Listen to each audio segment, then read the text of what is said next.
Pregnancy Pilates is a great way to try and keep yourself in shape as you're pregnant and as you proceed through your pregnancy. We recommend that you would be 16 weeks pregnant before you start the Pilates. We don't tend to take people in the first trimester, and often people are feeling a little bit unwell still, they're feeling a bit tired, so we normally wait till the 16-week mark. You can exercise as long as you're feeling well enough to do so. So certainly we have people in the class who are 38, 39 weeks pregnant, and as long as you're able to do the movements and get up and down off the floor with relative ease, we're absolutely delighted to have you in the class. Pregnancy Pilates is fantastic. There's plenty of benefits associated with it. So really what you're looking at is trying to build up good core strength. You're trying to make sure that the mobility in your spine, is sufficient as your bump starts to grow. You're trying to make sure that the stability in your pelvis and your lower back is enough again for your growing bump. So you're working on your deep abdominal muscles. We know that they're stretching a lot during the pregnancy, but the more you can work them during the pregnancy, it will set you in good stead then for trying to get everything back to normal once the baby has been born.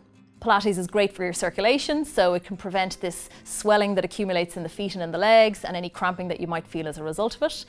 It's good even from a social point of view because you'll meet other mums who are pregnant and you'll be able to discuss what's going on with yourselves. What also is quite interesting is when you come in with no bump and you see people in the later stages of pregnancy, 35, 36, 37 weeks, you think, wow, look at those bumps. And then as the weeks go on, suddenly you find yourself the last person in the class before you're about to go and have your baby. So it's a nice process to see how the bumps grow. It's good and it's great encouragement because you can chat to the other mums and see what's happening with them.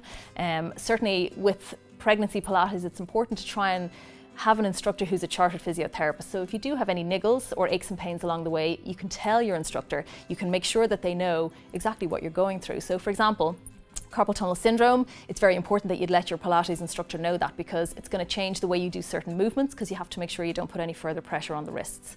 If you have PGP, again, that's going to affect the particular moves that you're able to do. So what we're going to do is we'll tailor it towards you. In the second trimester, we'll be looking at different things compared to the third trimester. So in your second trimester, your center of gravity is starting to change. So, we'll be looking at that. You're not lying on your back in the same way as you were able to do earlier on because of the weight of the bump. So again, we're able to tailor it specifically to the stage in the pregnancy that you're at. So it is important that you have somebody teaching your Pilates class who's specifically trained in teaching pregnancy Pilates.